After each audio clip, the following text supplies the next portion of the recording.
a le plaisir d'accueillir Mario Del Curto, qui est photographe.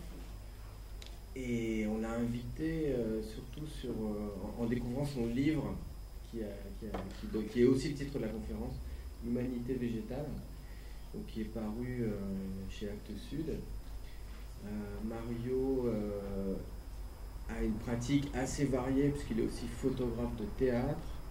Et en tout cas, ce livre, Humanité végétale, retrace un peu 10 ans, une dizaine d'années qu'il a passé à pister un peu les traces des relations entre l'humain et le monde végétal, que ce soit dans les villes ou dans des espaces plus sauvages. Voilà. Et à cet ouvrage a participé aussi le philosophe Emanuele Coccia, notamment, mais plein d'autres qui ont collaboré au texte. Voilà, je te laisse la parole, Mario. Bienvenue. Voilà. C'est bon, on a le son comme ça? Bien. Ça va? Ok. D'abord, bonjour, merci de m'accueillir, merci Vincent, et merci à l'école, et merci à vous d'être ici. Donc, je vais vous raconter une histoire, quoi. C'est le périple un peu de cette aventure, entre guillemets, végétale.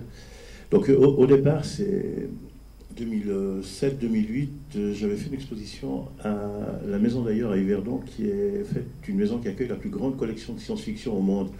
Et cette exposition s'appelait Monde Miroir, et qui était une exposition sur la réalisation de mondes intérieurs, de mondes imaginaires que des personnes ont créés à travers des jardins, des maisons peintes et toutes sortes de choses. Et suite à cette exposition avec Patrick Guiguer, qui dirigeait ce musée, qui dirige actuellement le lieu unique à Nantes, on avait envie de poursuivre notre collaboration et de faire un travail sur des jardins utopiques de fin 19e, fin 18e, 19e, début 20e. Et c'est à ce moment-là que, donc, jardin utopique, je vous passe quelques images, après je ferai des commentaires. Et c'est à ce moment-là que était inaugurée à Svalbard la banque de graines dans les glaces, qui est aussi une utopie plutôt scientifique, une utopie biologique peut-être, on pourrait dire. Et on se demandait comment on pourrait intégrer cette dimension dans les jardins utopiques. Et pour moi, c'était le début de nombreuses lectures. Parce que je n'ai pas de formation scientifique, je suis vraiment photographe, je fais quelques films aussi. Et suite à ces lectures, le travail s'est décomposé en différentes thématiques. Donc pour à la fois structurer ce travail, parce que plus je lisais, plus le projet devenait immense. Et j'ai décidé de travailler à la fois sur les jardins utopiques, travailler sur le jardin au XXIe siècle, de la cité du XXIe siècle. Et j'ai abordé aussi le dernier jardin, Jardin des Morts, la relation entre la science et le végétal. J'ai aussi traité des parcs et des villas, j'ai traité aussi de l'origine. Et voilà, quoi, ce travail m'a pris à peu près 10 ans de prise de vue. Voilà donc les jardins utopiques qu'on voit ici. Les premiers jardins étaient ceux de Beaumarzeau. Là, on est sur les jardins utopiques de cet environnement extraordinaire de Garel en Espagne, le jardin de Niki de Saint-Phal. Et donc, c'est chaque fois quelque chose qui va au-delà du conscient, je dirais au-delà du rationnel. C'est quelqu'un qui est habité par la nécessité de faire ce jardin. Quelquefois, c'est des motivations très intimes, toutes simples, mais très belles, comme le jardin de Rosamire à Lyon, où un maçon décide de construire un immense jardin à la mémoire de sa mère. Parfois, c'est des jardins qui sont réhabilités, comme ici à Marquessac, où au XVIIe siècle, un aristocrate a planté plus de 160 000 buis sur une colline et a aménagé des parcours. Jardin abandonné qui a été réhabilité récemment par une association et qui garde l'esprit de ce lieu. Il y a aussi d'autres utopies, comme le jardin et environnement de Sir James au Mexique, comme ici à Rirlita, qui décide de construire au milieu de la jungle de montagne au Mexique un environnement assez incroyable, où il y a un mélange d'un esprit un peu Bauhaus au milieu de la végétation, avec des adjonctions de fleurs et de végétaux dans les structures en béton. Donc voilà, ça c'est un peu les images de l'origine de ces mondes de poésie, hein, de poésie totale, puisque c'est chaque fois fait par, je dirais, cette énergie intérieure qui ne correspond pas du tout à quelque chose de rationnel, puisque des fois c'est, comme le palais du facteur cheval, c'est des années, des dizaines d'années de travail incessant fait par une personne juste pour réaliser cette magnifique utopie. Et moi je trouvais qu'il y avait une poésie totale. Svalbard, c'est un projet assez qui nous interpellait énormément, parce qu'on se demandait pourquoi aujourd'hui des gouvernements, essentiellement les gouvernements des pays scandinaves, mais aussi des très très grandes fondations type Bill Gates, Rockefeller, se souciaient de préserver la mémoire génétique des plantes. Et on sait très bien que c'est relativement rare les bonnes intentions sans intérêt caché derrière, et surtout des intérêts économiques. Et là, à Svalbard, donc au Spitzberg, au-delà du cercle polaire, cet endroit avait été choisi par rapport à sa stabilité, on peut dire, géopolitique et climatique. C'est aussi des idées relativement simples, je trouve, parce que juste au moment de l'inauguration de cette banque de graines, avec le réchauffement climatique et la fonte du permafrost, il y avait déjà des infiltrations d'eau à l'intérieur de la structure et de cette banque de graines. Après, on sait très bien que ces régions, avec le réchauffement, il y a des ressources qui sont plus faciles à exploiter, et ça va devenir des terres très très très convoitées. Et dès que des terres possèdent des richesses, on sait très bien ce qui peut se passer. Je crois que l'exemple du Proche-Orient et d'autres parties du monde sont assez explicites dans ce sens-là. Donc, Svalbard, en fait, c'est un endroit où les instituts agronomiques et les instituts de recherche végétale peuvent stocker des graines à moins 18 degrés. En fait, c'est un peu comme un disque dur, mais avec ce petit doute, c'est que les conditions existantes pour qu'une graine puisse se reproduire, elles évoluent, et les végétaux sont en permanence en train de s'adapter aux nouvelles conditions écologiques et climatiques, à leur rythme, bien entendu. Petite anecdote, hein, qui est une histoire absolument incroyable. Au Yémen, il existe une plante qui attirait beaucoup les prédateurs et les ruminants. Et un jour, cette graine a poussé dans une falaise. Et depuis, cette graine s'est complètement adaptée. Et si vous la prenez et que vous la plantez sur un endroit plat, elle ne pousse pas. Et si vous la plantez dans une falaise ou sur un endroit vertical, elle pousse. Ça veut dire qu'elle était capable de comprendre et de modifier sa propre génétique pour pouvoir survivre aux prédateurs. Ça ne s'est pas fait en 2 ans, ça s'est plutôt fait, je pense, sur des centaines de milliers d'années. Voilà, donc à partir de ces utopies et de ces réflexions, pour moi, j'abordais un peu la question de l'origine du vivant, avec une chose que je trouve à la fois extraordinaire, mais qui devient extrêmement rare, ce sont les endroits sur notre planète où l'homme n'a pas encore dessiné le paysage. Là, c'est une vue de la Sibérie, et c'est vrai que c'est encore un endroit où les fleuves dessinent leur lit. C'est un endroit où il y a extrêmement peu, ou quasi pas, d'intervention humaine, mais dans des parties extrêmement restreintes, parce qu'y compris en Sibérie, c'est un pays quand même qui est parcouru de routes, il y a des mines, il y a des habitants, il y a une vie, une présence humaine qui s'organise et qui marque le territoire. Il existe justement, comme ici, quelquefois, ces territoires vierges, ces territoires que, dans ces années de votre école, on aurait appelé un peu sauvages. Et donc, origine du vivant, ce qui me fascinait aussi beaucoup dans la découverte, c'est qu'à l'origine, il y a un micro-organisme qui porte à l'intérieur de lui-même déjà toutes les formes de vie et tous les règnes qu'on connaît aujourd'hui, hein, c'est-à-dire le règne animal, le règne végétal et le règne des champignons. Règne qui est découvert depuis peu de temps, hein. C'est depuis les années 80-85 qu'on a déterminé les champignons comme un règne en soi. D'un point de vue génétique, le champignon est plus proche de l'animal que du végétal. Par champignon, on entend les champignons qu'on mange, hein, les amadous, donc champignons de tronc, les levures et les moisissures, c'est tous des champignons. Et là, ce que je trouve incroyable, avec cette image, c'est qu'on a l'impression que c'est une fleur, que c'est une plante, mais en fait c'est un fossile d'un animal, une crinoïde. Et là, on se rend bien compte qu'à un moment donné, la détermination entre ce qui allait être végétal, ce qui allait être animal, est vraiment encore extrêmement floue.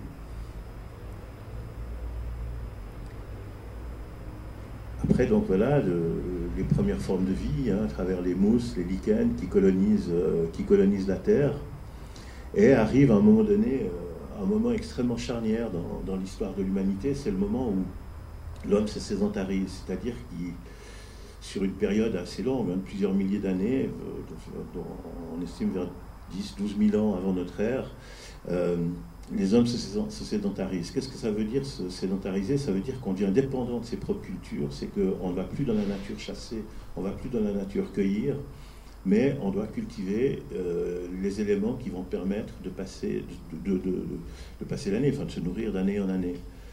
Et pour pouvoir cultiver, on est obligé de protéger ces cultures des prédateurs et des plantes invasives. Donc on construit des murs.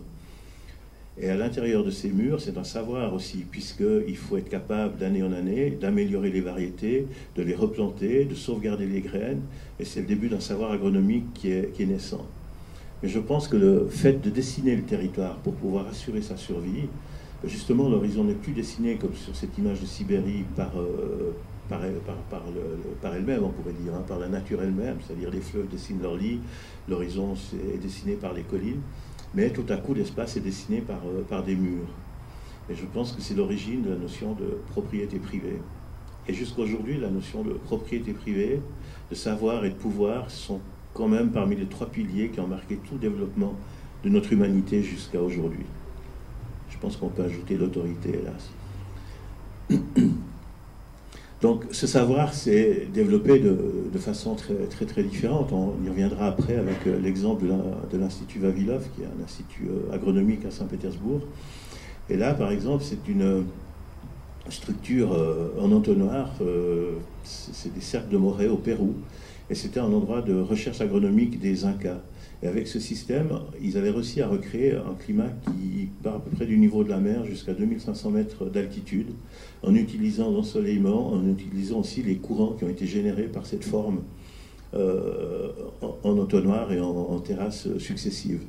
Et ils arrivaient à adapter les plantes à peu près du niveau de la mer jusqu'à 2500 mètres, et après, à partir de là, après ces études, ils pouvaient décider dans quel endroit ces plantes allaient être cultivées. Donc on voit que ce savoir au départ est un savoir de paysan, c'est un savoir agronomique, et c'est un savoir qui, jusqu'à peu près, on peut dire, fin du Moyen-Âge, restera l'apanage de praticiens et pas de scientifiques ou de théoriciens.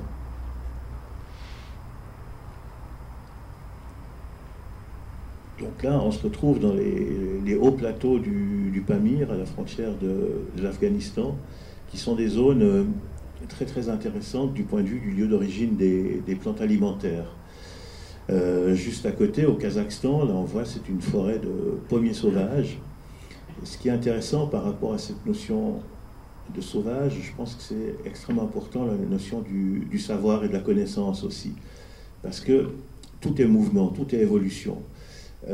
Ces forêts de pommiers sauvages sont faites l'origine de la pomme. C'est des forêts qui sont vieilles de 6 millions d'années. Et ce que moi-même j'avais jamais imaginé avant de faire ce travail, c'est que les pommes en Europe n'existaient pas. Et avant l'existence des grands bateaux, il n'y avait pas de pommes aux États-Unis. Donc ça veut dire que la plupart des plantes alimentaires que nous consommons sont toutes des plantes qui ont été, entre guillemets, inventées par l'homme à partir des plantes sauvages. Et dans ces forêts de pommiers sauvages, il y a une pomme qui est la plus ancienne, la Malus silversile, qui est à l'origine en fait de toutes les pommes qu'on connaît. Et l'expansion en fait des pommes sur la planète, ça a d'abord été les cours d'eau, ça a été les oiseaux qui petit à petit ont emporté des graines de plus en plus loin. Ensuite sont apparus les hommes qui ont fait des marchés. Ces marchés ont commencé avec des échanges entre le Kazakhstan, l'Iran, pour arriver jusqu'en Mésopotamie, puis en Europe. Et donc c'est extrêmement intéressant d'imaginer que sur la planète, à un moment donné, et surtout en Europe, et surtout dans les continents, enfin dans les parties civilisées, et les autres aussi, énormément de plantes qu'on mange et qui servent à nous nourrir et à survivre n'existaient pas sans à la fois ces migrations, mais aussi sans le savoir des hommes pour adapter des nouvelles variétés. Un exemple extraordinaire qui est devenu pour moi comme un satellite en fait dans mon projet, c'est quand j'ai découvert l'existence de l'Institut Vavilov à Saint-Pétersbourg. C'est la plus ancienne banque de graines au monde. Enfin, banque de graines, je peux vous dire en 2 mots ce que c'est. Hein. Donc c'est parce que moi des fois je dis des fois des trucs, mais tout le monde ne connaît pas. Donc une banque de graines, c'est un endroit de recherche agronomique qui centralise et qui récolte des graines pour pouvoir les étudier, pour pouvoir développer des nouvelles variétés, à la fin d'améliorer la qualité des plantes alimentaires en général. Donc il y a un travail à la fois de collection, de régénération et de recherche, essentiellement sur les plantes alimentaires, aussi en partie sur les plantes sauvages. Donc Vavilov est un personnage extrêmement important que quasi personne ne connaissait, et très peu de gens le connaissent encore aujourd'hui en Occident. Né en 1875, il hésite entre médecine et agronomie et génétique. Mais comme vous le savez sans doute, au 19e siècle, même début du 20e, il y a des grandes famines en Union soviétique. C'est parfois des centaines de milliers de personnes qui meurent de faim dans les campagnes. Et Vavilov, il a une obsession, c'est de résoudre les problèmes alimentaires de la Russie, mais pas seulement de la Russie, également de l'humanité de son ensemble. Et il a l'intuition que c'est absolument nécessaire, pour pouvoir développer des nouvelles variétés de blé, de seigle, de maïs, de pouvoir travailler à partir des variétés les plus anciennes. Parce que vous savez qu'en génétique, c'est comme pour génétique des plantes, c'est comme pour les humains. Hein. C'est-à-dire que les enfants, ils ne vont pas pouvoir refaire les parents ni les grands-parents. Mais les grands-parents peuvent refaire faire les parents, et les parents peuvent refaire des enfants. Donc il y a un processus qui peut aller dans un sens, mais qui ne peut pas aller dans l'autre. Donc c'est super important, par exemple, si on veut faire une variété de blé, par exemple, qui résiste à la sécheresse, d'utiliser les très anciennes variétés de blé qui ont poussé dans des zones de sécheresse, et par croisement, de donner les données génétiques à une nouvelle variété qui aura cette résistance à la sécheresse, mais qui sera aussi productive. Donc Vavilov est soutenu par Lénine pendant toutes ses expéditions. Il fera plus de 200 expéditions sur la planète. Et juste en parenthèse, cet institut, quand j'ai appris son existence fin 2010, l'institut central est à Saint-Pétersbourg, et il y a 12 stations de recherche qui sont réparties sur le territoire russe en fonction du climat et de la géologie. Et le gouvernement russe voulait vendre certaines stations de recherche à des promoteurs immobiliers pour faire de l'immobilier de luxe. Il y a eu une mobilisation des scientifiques en Russie et un peu à l'étranger, et finalement, le gouvernement russe a donné les stations à l'Institut. Mais quand je suis arrivé dans cet institut, tout à coup, j'apprends qu'ils ont dans leur réserve 50 000 variétés de blé. Ils ont 4 500 variétés de pommes de terre, ils ont 700 variétés de cassis, ils ont 2000 variétés de fraises. Et je me suis dit, mais c'est hallucinant, j'aurais jamais imaginé que sur la planète, il existe autant de variétés végétales. Et je me suis dit, mais c'est un trésor, c'est une richesse extraordinaire. Pour moi, je me suis aussi dit que c'est aussi la preuve que la science, elle n'est pas toujours au service d'un complexe militaro-industriel, mais qu'elle peut aussi être au service de façon généreuse pour l'humanité. Et cet institut travaille dans cet esprit.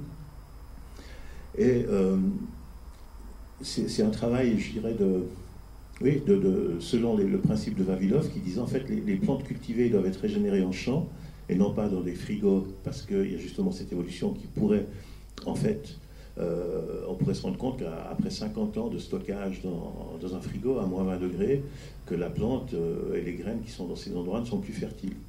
Alors que si on les régénère en permanent, tout en fonction de leur durée de fertilité, la graine, elle garde tout son potentiel.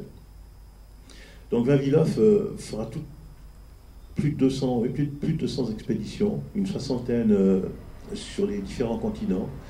Il rapportera de ces expéditions 257 000 variétés de plantes alimentaires et autant d'herbiers. Et Vavilov a découvert sur la planète justement les lieux d'origine des plantes alimentaires.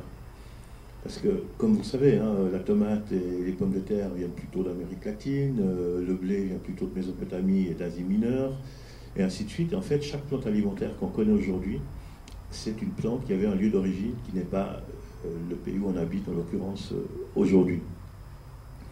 Donc voilà, l'Institut travaille dans des conditions qui sont très difficiles. avec des salaires extrêmement bas, ce qui pose un problème pour eux, quoi, pour la succession et la suite, dans le sens où des jeunes préfèrent aller vendre des jeans dans les rubans branchés pour gagner 1 000 € par mois, alors que les scientifiques, qui sont des grands spécialistes mondiaux dans leur domaine, gagnent entre 150 et 300 € pour les mieux payés. Travail qui est fait de façon qui n'est pas du tout informatisée, en tout cas pas pour l'instant. Et chaque année, toutes les observations sont faites et écrites dans des cahiers. Là, on voit même la séparation entre la graine et son emballage se fait en soufflant sur un tamis. Il y a très peu de mécanisation. Et là, on voit une chose qui est extrêmement intéressante dans ce cycle de l'évolution. Cette plante, en fait, c'est l'origine du tournesol. Et à partir des croisements et à partir de cette science agronomique développée par les paysans, puis après par les instituts agronomiques, en fait, le tournesol est devenu la plante qu'on connaît aujourd'hui. Là, c'était la collection de tournesol, et là, on a le système de pollinisation. Parce qu'évidemment, quand on développe une nouvelle plante, on doit empêcher les pollutions faites par les vents, faites par les papillons, par les insectes, d'une espèce à l'autre. Donc, on protège les pollens de chaque plante, et ensuite, on prend une certaine plante et on pollinise à la main sur une autre, et ensuite, on entoure d'un sachet pour pas qu'il y ait des intrus à l'intérieur du système reproductif de la plante. Là, on voit donc des outils inventés par eux-mêmes, presque tout le travail est fait à la main. Là, on voit la collection de soja à Vladivostok. C'est aussi 4000 variétés de soja qui est cultivée et qui est régénérée tous les 4 ans en fonction de la durée de fertilité des graines.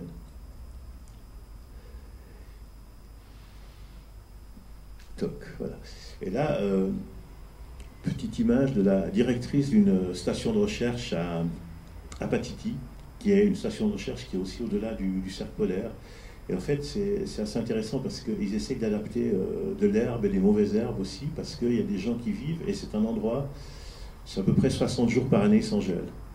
Et pendant ces 60 jours, ils essayent de faire pousser un certain nombre de plantes alimentaires, soit des pommes de terre, des choux, des fraises, et quelques céréales, pour éviter d'importer de la nourriture dans ces régions reculées où vivent quand même... c'est quand même des villes qui peuvent varier de 10 000 à 50 000 habitants, et c'est des personnes qui ont, évidemment, on a besoin de manger. Et si on peut éviter le maximum les importations, c'est en fait des coûts aussi inférieurs en production alimentaire. Et tout ce travail fait dans les instituts de recherche, en fait, sert à nourrir les individus, sert à nourrir la population humaine. Là, on est dans l'exemple où la génétique et la transgénétique commencent d'intervenir dans la production alimentaire, c'est-à-dire qu'on est capable aujourd'hui de produire des salades de ce type-là, mais ça veut dire qu'on a introduit un gène où la maturité de la salade sera à peu près pour toutes les salades sur 1 jour ou 2, ce qui permet à la fois de prévoir que sur une certaine période de l'année, on aura tant de salades, qu'on pourra les cueillir le lundi, les autres le jeudi, les autres le samedi, et avec des formes qui sont très semblables, ce qui permet la mécanisation de la cueillette. Avec après, on reviendra sur la fin de mon discours sur tous les effets sur le sol et tous les effets négatifs sur la production et la qualité alimentaire de ces produits. Voilà, autre travail donc, que j'ai fait sur la ville, où j'ai regardé la ville et l'aménagement de la ville plus comme une pensée que comme... c'est-à-dire quelle est la pensée qui organise la ville, quelle est la pensée qui construit la ville. Et chose quand même assez importante, c'est-à-dire que par rapport au débat que j'ai pris sur la fin tout à l'heure, toute la question de la biodiversité, la question écologique, je pense que c'est extrêmement important dans les décisions et dans les options qui doivent être prises par rapport à ces questions fondamentales, c'est de tenir compte des chiffres et de la réalité. C'est-à-dire qu'en 2050, on estime que 80% de la population vivra dans des villes. Qu'est-ce que ça veut dire? Quand on sait par exemple qu'un individu, pour survivre de façon assez confortable, il a besoin de 1500 calories par jour. Aujourd'hui, on en consomme 3000. Avec 2000, on vivrait plutôt bien. Donc si on multiplie ce nombre de calories par les millions d'habitants dans des villes, on peut imaginer les surfaces agricoles qu'il faut pour nourrir ces personnes. Et je pense qu'il faut être super attentif à ces chiffres dans les décisions et les orientations écologiques qu'on prend, parce que des fois on peut croire que de faire des jardins sur les toits, ce sera suffisant pour nourrir Paris ou New York. C'est pas vrai, c'est des petits trucs qui servent beaucoup plus à conscientiser et à résoudre des tout petits problèmes qu'à résoudre le problème réel de l'alimentation des populations. Et c'est vrai que quand on imagine les villes, quand on imagine ce qu'on a fait des villes, quand on imagine le béton, quand on imagine le plastique, quand on imagine les produits chimiques, quand on imagine tout ce qu'il faut pour qu'une ville puisse vivre, on devrait se dire, mais comment, dans ces villes qui sont des villes du futur et auxquelles on échappera, ces grandes concentrations d'habitants, comment la question écologique, la question de la sauvegarde du vivant, elle peut s'intégrer à cette dimension-là, qui est une dimension auquel je pense on n'échappera pas.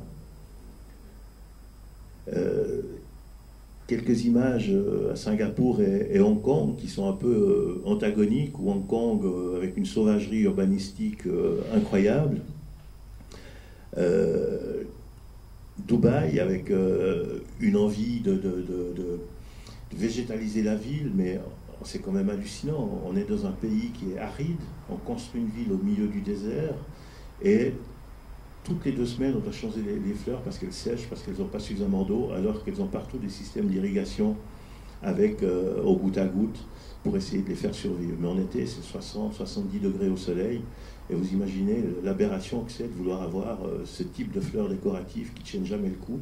Et tout ça, c'est juste pour des posters touristiques, pour attirer les voyageurs et les touristes dans ce pseudo-paradis, ce pseudo-Éden. Construit d'ailleurs beaucoup sur le dos des Pakistanais qui n'ont plus de passeport et qui gagnent très peu.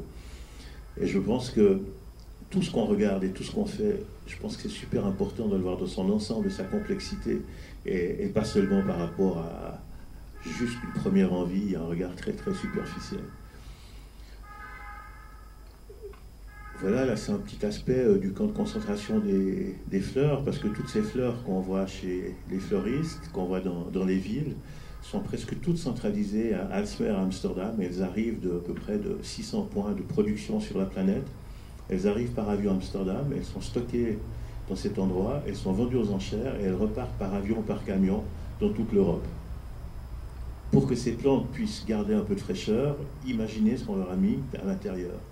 Moi, j'ai personnellement testé un compost chez moi avec tout ce que j'aime pas trop, quoi, comme que j'ai pas envie de voir dans mon jardin. Donc, quelquefois, on nous offre des fleurs, quelquefois, il y a des produits alimentaires qui ne sont pas forcément bio. On a fait un compost, et après 3 ans, on prend ce compost, on regarde, et il n'y a aucune vie dedans. Et après 3 ans, il y a même des végétaux et des fleurs qui ne sont pas encore décomposés. Tellement ils sont chargés de pesticides, de fongicides et de produits de ce type-là. Donc je pense que par rapport à ça, il y a après des responsabilités qu'on doit avoir et des décisions qu'on doit prendre de nos choix quotidiens et de nos choix de tous les jours. Et on revient à Singapour avec ce petit jardin qui résiste au tsunami des containers. Et ça, c'est aussi une chose que j'ai remarqué, c'est qu'en fait, il y a toujours quelque part une petite envie de relier, de garder une racine avec le végétal, avec l'origine. Et ces petits signes, ces petites choses aussi, pour moi, me touchaient, j'avais envie de les montrer. Donc la ville, c'est aussi l'organisation, on peut dire par couche, hein, quand on s'approche d'une ville. La banlieue ne ressemble pas à la zone industrielle ne ressemble pas au centre-ville. Et à l'intérieur de ces villes existent aussi il y a des jardins ouvriers, il y a des espaces qui sont cultivés. Et là, au Portugal, c'est assez intéressant parce qu'il y a vraiment une vieille tradition. C'est que au bas de votre immeuble, s'il y a du gazon et que ce n'est pas utilisé, les Portugais et beaucoup les Capverdiens, après la fin de la colonisation, en font des jardins. Donc il y a des ronds-points d'autoroute qui sont couverts de salades, de légumes, de tomates. Il y a des talus de chemin de fer qui sont cultivés. Il y a vraiment là on voit, hein, jusqu'aux immeubles, c'est des jardins populaires. Et ça, je trouve que c'est une belle façon, de faire revivre le végétal, de le faire revivre à la fois d'un point de vue alimentaire, parce que le jardin, ce qui est important, c'est pas seulement un endroit de culture, c'est pas seulement un endroit de savoir, c'est aussi un lieu social. Et quand je parlais avec les jardiniers au Portugal, la plupart ils disent « Ah, mais moi je cultive parce que je peux donner à mon voisin qui est malade, parce qu'on se voit dans la semaine, on boit un coup, on discute, on échange des informations. » Et en fait, il y a ce rôle-là, et je pense que les jardins sur les toits et les petits jardins dans les villes, ils ont aussi ce rôle super important qui est un rôle de lien social. Et parfois, la vente d'un petit bouquet, ça permet d'acheter une pomme de terre et d'acheter un petit truc qui va nous permettre de survivre.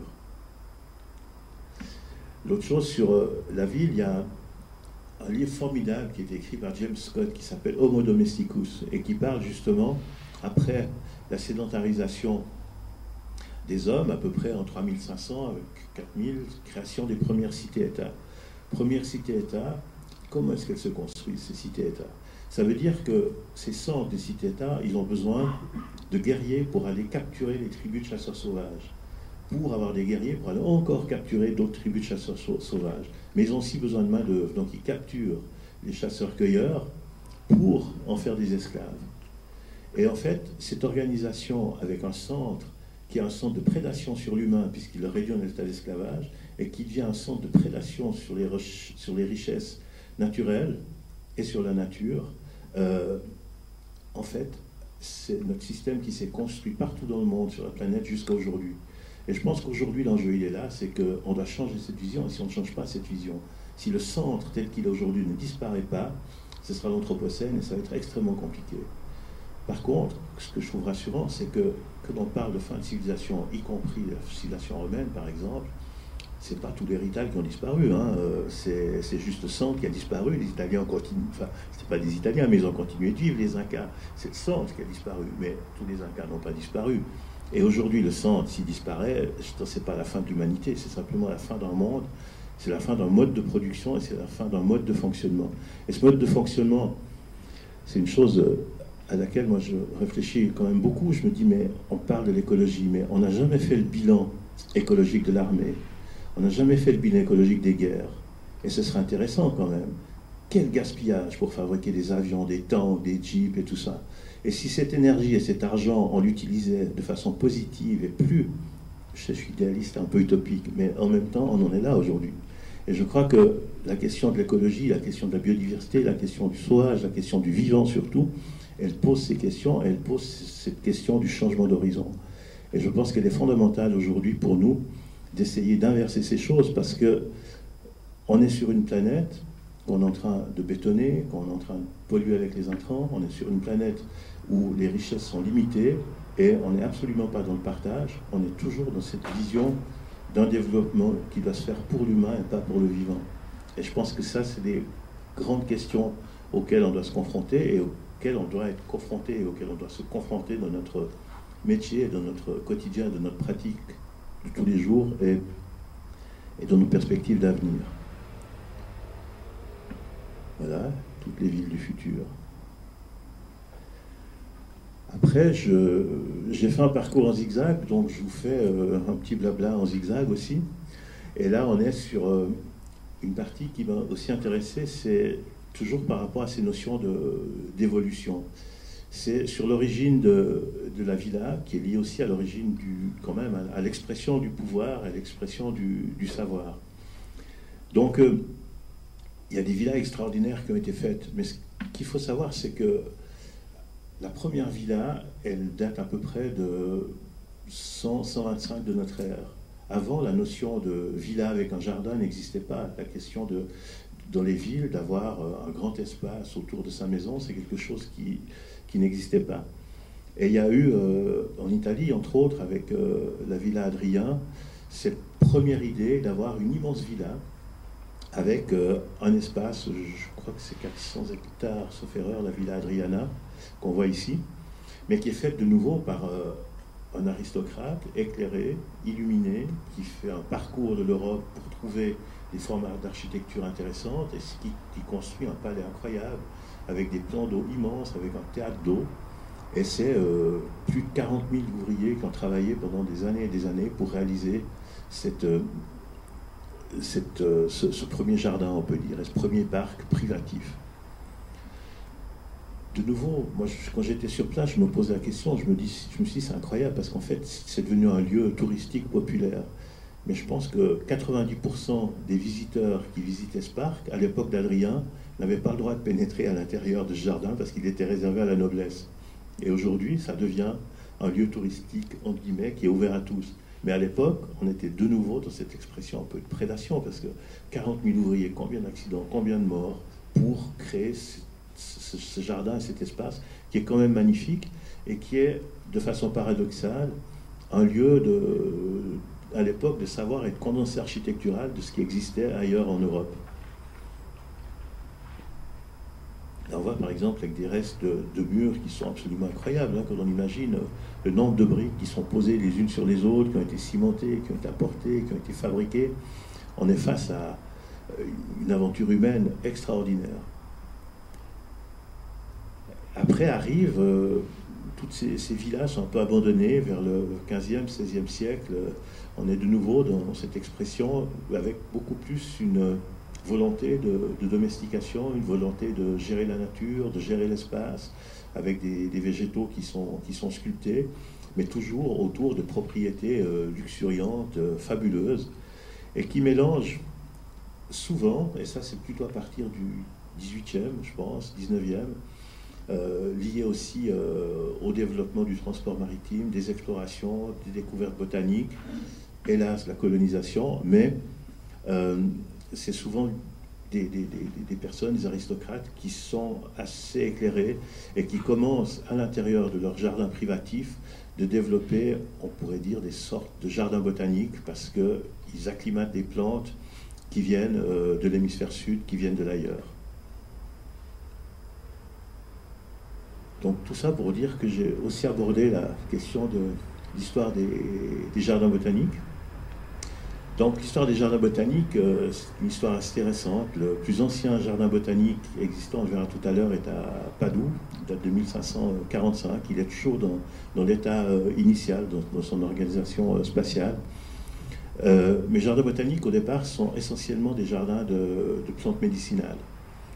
Parce que avant la découverte de la molécule, de la chimie liée à la technologie, le seul médicament existant, c'était la plante. Et là, par exemple, on a un étal de bois médicinaux à Madagascar, et les premiers jardins botaniques étaient des plantes médicinales, et les plantes médicinales étaient essentiellement cultivées avant dans les couvents, et sinon, c'était un savoir populaire qui était, en fait, la plupart des gens qui habitaient la plupart des gens habitaient dans des campagnes. Hein, jusqu'au XVIIIe siècle, à peu près 90% de la population, même plus, 95% de la population habite dans les campagnes et sont paysans. Donc pour se soigner, on connaît les plantes locales. Après, avec toute l'évolution, il y a la nécessité, justement, d'avoir plus de médicaments, parce qu'il y a de moins en moins de gens qui sont dans les campagnes, surtout de plus en plus de gens dans les villes, et il faut résoudre ces problèmes de médicaments, de médecine, plus l'envie de la découverte, l'envie de la recherche, et une évolution qui se fait petit à petit, y compris dans le domaine de l'herboristerie. Ça, c'est le jardin botanique de Padoue, dans l'état du XVIe siècle. Notre jardin botanique de Palerme, donc on voit, c'est des plantes exotiques qui sont adaptées, avec une mission pour les jardins botaniques qui reste toujours la même, c'est étude, vulgarisation et expérimentation. Et ce qui est formidable aussi, c'est cette envie chez les botanistes de toujours, en fait, créer des jardins, de toujours donner ce savoir, de toujours donner à connaître. Ouais, donc c'est cette passion des botanistes là, qu'on retrouve partout, qui ont envie de donner à voir, de donner à savoir, et qui créent des jardins, y compris comme ici à Patiti, au-delà du cercle polaire. Là, on est à Prague aussi, dans un jardin classique, quoi. Et moi, j'aimais bien cette image, parce que j'ai l'impression que je sens la volonté du botaniste de mettre, d'ajouter. On est presque un peu dans une démarche d'art brut, quoi, d'obsession, de remplir à tout prix. Et ça, c'est tous ces aspects qui m'ont beaucoup touché quand j'ai découvert un peu la passion aussi d'un certain nombre de scientifiques dans les jardins botaniques. Dans les jardins botaniques, il y a une partie qui est ce qu'on voit, qui est la partie visible, la partie des plantes, mais il y a une autre partie super importante, c'est des herbiers qui ont été collectés, qui sont des herbiers d'études, avec des écrits, comme ici, des manuscrits de Candolle, qui était un des premiers à faire une classification des plantes. Et ce manuscrit se trouve à Genève. Donc on pourrait dire que ce qu'on voit dans les jardins botaniques, au niveau des plantes, c'est un peu la pointe de l'iceberg. Et dessous, il y a toute cette connaissance immense, accumulée au cours des siècles, qui est classée, qui est répertoriée. Et là, moi j'ai travaillé pas mal avec les jardins botaniques de Genève. Je crois que c'est à peu près 10 500 000 planches d'herbier dans leurs archives. L'autre chose aussi qui est très intéressante dans cette histoire du végétal, c'est à la fois en agronomie, mais à la fois en sciences aussi, c'est tout l'apport des amateurs, entre guillemets. Et quand la botanique avait le vent en poupe, ça revient un petit peu à présent, mais au début du XXe siècle, je crois dans les années 20-30, je crois que pour 10 publications sur le végétal, il y avait 90% sur le monde animal. Et là, on est toujours avec une beaucoup plus grand nombre de publications sur le monde animal que sur le monde végétal. Mais là, par exemple, c'est un scientifique, enfin c'est un amateur qui était professeur dans le Jura suisse et qui a découvert, je crois, 140 nouvelles variétés d'amibes et de micro-organismes vivants dans sa région. Voilà, préhistoire et évolution des jardins botaniques. Là, on retourne à Singapour, jardin botanique qui est tout nouveau, enfin, et qui fonctionne, dit-on, de façon écologique. Mais de nouveau, ce qui est intéressant à Singapour, en plus de ce jardin botanique, qui est assez typique de l'évolution, c'est-à-dire que j'ai remarqué qu'à présent, les jardins botaniques, d'une façon générale, deviennent de plus en plus des jardins botaniques qui deviennent un peu des studios à selfie. On ne s'intéresse pas beaucoup aux plantes, on a besoin du spectaculaire, on a besoin de l'extraordinaire, ça devient des décors de films presque. Mais l'essence même de la richesse de l'information et de la science, on s'en fiche un peu, on passe un peu par-dessus, et c'est juste assez cool d'être là et de monter sur les tours. Et Singapour est une ville assez intéressante dans ce sens-là, où ville qui se dit écologique, ville qui a une vraie démarche écologique, c'est-à-dire qu'il y a des bâtiments qui sont dépollués avec l'implantation de végétation à l'intérieur, des jardins expérimentaux sur les toits, mais en même temps, c'est une écologie qui est uniquement au service de l'homme et pas du tout au service du vivant. Parce que quand on se promène la nuit dans les rues, on se rend compte que 2 fois par semaine, toutes les rues sont aspergées avec des insecticides pour pas que les habitants soient dérangés par les insectes et les moustiques. Moi, je me suis rendu compte après 10 jours que j'avais jamais marché sur la terre ferme. Et ça, je pense que c'est intéressant dans nos vies de se dire, mais aujourd'hui, est-ce que j'ai marché vraiment sur de la vraie terre, sur de la terre ferme ou pas? Et tout à coup, on se rend compte aussi dans quel type de ville on vit et dans quel type de vie on vit aujourd'hui. Et là, Singapour, vraiment, hein, sur les bords de mer, c'est des passerelles en bois, il n'y a pas d'enfants qui jouaient dans le sable, on voit les gens faire du footing avec plein d'appareils hyper sophistiqués, 6h, 6h30, il n'y a presque plus personne. Et c'est quand même assez bizarre quoi, de se revendiquer ville écologique et en même temps d'avoir un fonctionnement qui est quasi un fonctionnement de science-fiction, d'un film sur l'artificialité du monde. Voilà, l'autre partie aussi que j'ai abordée, c'est la question de l'agronomie, justement avec l'agronomie qui est d'abord un savoir populaire, puisque c'est les paysans qui développent les variétés, c'est les paysans qui par leur connaissance arrivent à savoir qu'est-ce qu'il faut cultiver d'année en année, avec des méthodes qui, jusqu'à l'apparition des transports, des bateaux, est une agriculture douce, une agriculture aussi douce, mais relativement peu productive. Le problème, c'est que l'humanité a eu beaucoup de peine à assurer sa survie alimentaire au cours de son existence. Et qu'à un moment donné, la question des intrants, les questions des engrais, on a pensé qu'on allait pouvoir résoudre ces questions-là. Mais on n'a pas pensé que l'utilisation des intrants, l'utilisation des engrais allait avoir des effets qui allaient se retourner en fait contre la productivité, qui allaient se retourner contre l'humanité, mais qui allaient se retourner contre le vivant de façon générale, à cause d'une chose, c'est qu'on n'a pas utilisé ces engrais, je dirais, surtout pas de façon raisonnable, mais que les marchandises agricoles et la production agricole est devenue une matière spéculative. Donc on a dû passer d'une agriculture extensive à une agriculture intensive, rentable.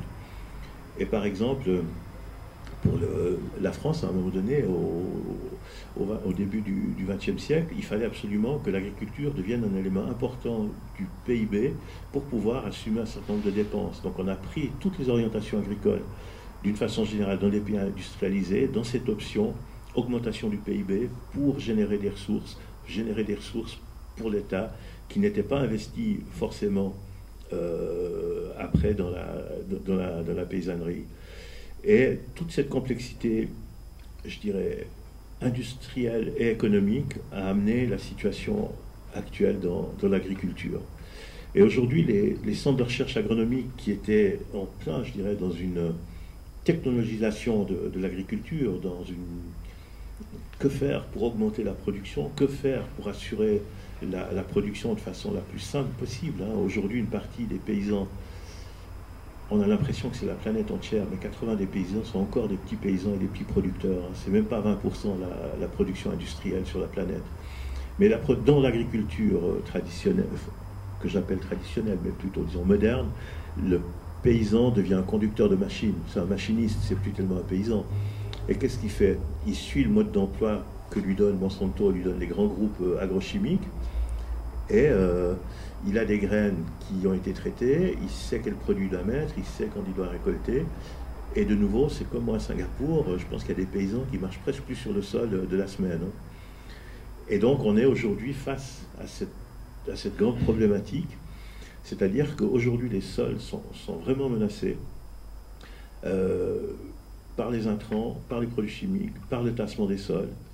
Et on se rend compte de plus en plus aujourd'hui avec la connaissance de la podologie, connaissance des sols, connaissance des mycorhizes, de la complexité du sol. Et je lisais l'autre jour un agronome, il disait mais en fait il n'y a pas de bons et de mauvais paysans, il y a des bons sols et des mauvais sols. Et en fait on doit garder un bon sol. Quand on a un bon sol, la culture elle est beaucoup moins compliquée et elle est possible. Aujourd'hui, que font les intrants dans ces sols tout à l'heure, j'entendais qu'on parlait de masse animale. Par exemple, la plus importante masse animale sur la planète, c'est les vers, et les vers de terre, entre autres, à peu près 20%. Et ces vers de terre, ils jouent un rôle incroyable. Sur un hectare, il y a à peu près 3 tonnes de vers de terre qui, chaque année, brassent 300 tonnes de terre. Et en fait, les vers de terre travaillent horizontalement, travaillent verticalement, et la richesse en vers de terre permet énormément de choses. Elle permet, entre autres, une bonne irrigation des sols. Parce que quand de l'eau tombe, s'il n'y a plus de vers de terre, c'est du ruissellement. Ce ruissellement, ça va dans les rivières, ça n'alimente plus les nappes phréatiques, alors que quand il y a toute la circulation complexe des galeries de vers de terre, l'eau, elle pénètre gentiment dans les sols, elle est filtrée et elle alimente les nappes phréatiques. Si on additionne à ça le tassement avec les machines, si on additionne le bétonnage, plus l'irrigation des terres pour pouvoir les cultiver, qui est quelquefois assez étrange, en agriculture, on irrigue des terres, et ensuite en été on doit arroser, mais quand on arrose comme c'est irrigué, c'est beaucoup moins efficace. Donc aujourd'hui, cette agriculture productiviste, elle est dans cette impasse, et les centres de recherche agronomique aujourd'hui travaillent justement, donc quelle transition, comment est-ce qu'une transition est possible pour avoir une agriculture beaucoup plus respectueuse de l'environnement. Aujourd'hui, là, en Suisse, on organise une exposition avec le travail de Mathieu Asselin sur Monsanto. Il a fait un travail d'étude sur la qualité de l'eau dans certaines régions de Suisse romande et sur le lac de Neuchâtel.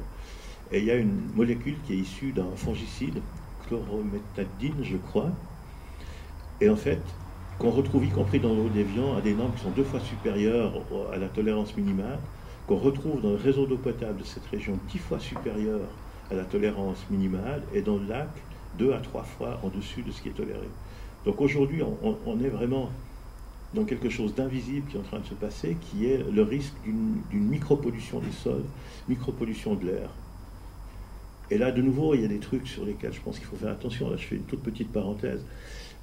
Une étude de l'École polytechnique fédérale de Lausanne a étudié la densité de particules de plastique dans les vallées alpines.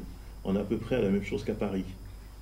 Et la majorité de ces particules de plastique proviennent des habits de sport, type polaire, les chaussures, et tout ce type de vêtements faits avec des fibres synthétiques à partir du pétrole. Donc à partir de là, je pense qu'on a aussi des choses qu'on doit faire ou qu'on ne doit plus faire. Parce que ces microparticules, le corps peut les absorber et les éliminer, mais si ça vient des nanoparticules, elles deviennent constitutives de notre physiologie. Donc on ne les élimine plus.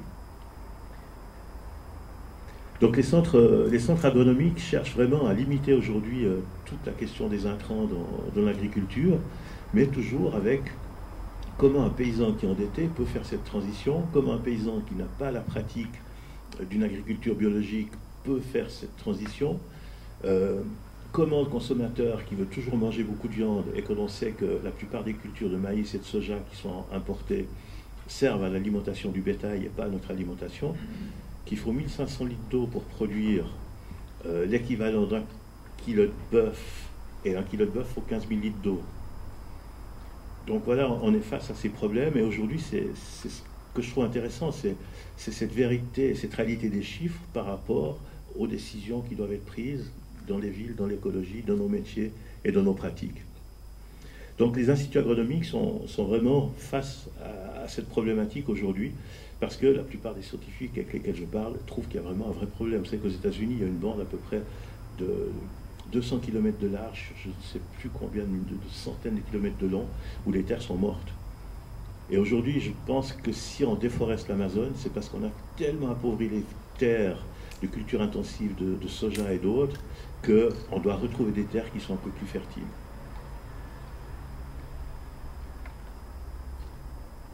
Après, une autre recherche qui est faite, qui est une recherche beaucoup plus fondamentale et qui est aussi une recherche extraordinaire parce qu'on est en train de comprendre aussi le fonctionnement du végétal.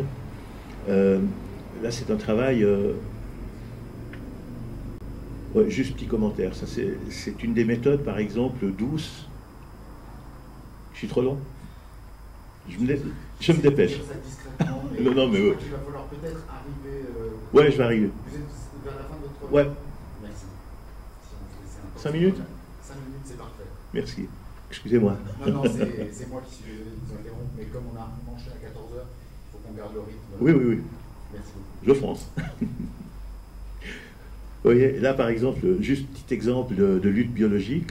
Donc, on introduit des mouches pour lutter contre les punaises. Les mouches vont pondre des œufs sur les punaises et la larve se développe dans l'œuf et pour se nourrir, elle va à l'intérieur de la punaise et elle tue le système nerveux de la punaise et elle meurt. Donc, la lutte biologique, c'est super, mais c'est quand même assez, c'est quand même assez dur quoi, comme lutte. Voilà. Donc après, ben voilà, toutes les recherches à présent, on travaille aussi sur comment la lumière a une influence sur la croissance des plantes. C'est pas la même chose quand il y a du rouge, quand il y a du bleu, puisqu'une plante, au moment où la lumière devient chaude en fin de journée, cesse sa croissance. Si pendant la nuit, vous allumez pendant 2 minutes une lumière, la plante reprend sa croissance et la stoppe plus. C'est pour ça que les serres sont allumées la nuit. Donc voilà, donc il y a toute cette complexité du végétal, toute cette recherche qui est faite. Et là, quelques moisissures que j'aime bien, quelques champignons. Et là, l'autre aspect qui est la recherche fondamentale, qui est d'essayer de comprendre comment fonctionne le vivant. Et là, je citerai juste un exemple, pour être rapide, c'est que là, on travaille sur le système de défense immunitaire de la rabette. Et en fait, quand une feuille elle est agressée par un insecte ou elle est pincée, il y a un signal électrique qui va de la feuille jusqu'au cœur de la plante, et ensuite, depuis la tige, ce signal électrique avertit toute la plante qu'il y a une agression et qu'elle doit se méfier. Certaines plantes génèrent des toxines pour que l'animal n'ait plus envie de continuer à ranger. Mais là, ils travaillent sur une chose encore plus complexe, c'est-à-dire que quand ce signal électrique arrive depuis la feuille sur la tige, il accélère. Et ils essaient de comprendre pourquoi et comment le signal électrique peut être accéléré par une plante. Ça, ce sont les recherches fondamentales aujourd'hui qui sont faites en agriculture. Bon, là, je vais passer. Toc, toc, toc, toc, toc. Voilà. Et pour finir, un autre aspect aussi sur lequel j'ai travaillé, c'est le dernier jardin, le jardin des morts. Parce que le jardin des morts ressemble un petit peu à nos cultures, hein, vu d'avion. C'est des tombes qui sont souvent rectangulaires, qui sont carrées, qui sont souvent fleuries. Et c'est en fait le dernier carré de terre qu'on offre aux défunts pour son voyage dans l'au-delà ou je ne sais où. Et ce que je trouve intéressant, c'est qu'il y a une esthétique et il y a une beauté souvent du cimetière, et que le cimetière raconte à la fois une histoire végétale, raconte une histoire spatiale, mais surtout raconte une histoire culturelle. C'est-à-dire qu'une tombe, comme ici au Japon, qui est plutôt une tombe taoïste, ou dans les cultures bouddhistes, le cimetière juif de Varsovie, chaque fois le cimetière est l'expression de cette culture, et il y a chaque fois une attitude par rapport à ce passage qui est différente en fonction des civilisations. Cimetière orthodoxe en Russie, dans le Caucase, où on voit les petits bancs où chaque année la famille va festoyer autour du défunt pour se rappeler des bons souvenirs, pour une façon aussi de se retrouver, une façon aussi de retrouver la mort, on peut dire, et la vie en même temps. Cimetière musulman, là c'est au Kazakhstan, hein, où on est un peu dans l'idée encore du ramadan, dans l'idée de se dépouiller. Le cimetière ne doit pas être exubérant, il doit être humble. Cimetière au Mexique pendant la fête des morts, un autre cimetière un peu étrange au milieu de la ville à Hong Kong. Et puis les derniers cimetières qui pour moi étaient très symboliques en fait de ce rapport à la mort et de ce rapport au cimetière, c'est les tombeaux Mafal de Madagascar. Donc tombeau Mafal à Madagascar, quand le défunt décède, on tue un zébu, on pose le défunt sur une peau de zébu et on lui coupe les veines et l'artère fémorale pour le vider de son sang. Et ensuite, on l'emballe avec des végétaux spéciaux pour qu'il se conserve. Et ensuite, on fait une tombe où il est entouré de pierres en attendant que la famille, si elle n'est pas riche, puisse construire un tombeau. Et le devin du village, ensuite, détermine combien de zébus doivent être sacrifiés pour faire la fête des funérailles. Mais s'il décide que c'est 40 zébus et que la famille en possède 12, la famille doit s'endetter pour pouvoir avoir suffisamment de zébus. Et ensuite, il y a ces petites effigies, ces totems qui sont placés sur la future tombe du défunt, qui raconte sa vie, qui raconte ce qu'il était. Et souvent, comme là, on voit le nombre de zébus qui ont été sacrifiés pour la fête des funérailles. Et chaque fois, sur les tombeaux sont dessinés et c'est chaque fois la vie du défunt qui est dessinée. Et ces tombeaux, c'est rarement plus de 2 personnes, souvent un couple qui sont à l'intérieur, qui sont enterrés, qui sont mis en terre dans le tombeau. Mais très souvent, c'est des tombeaux qui sont destinés à une personne. Et pour finir, ben voilà, le vivant, c'est quand même vachement beau, quoi. Voilà, merci.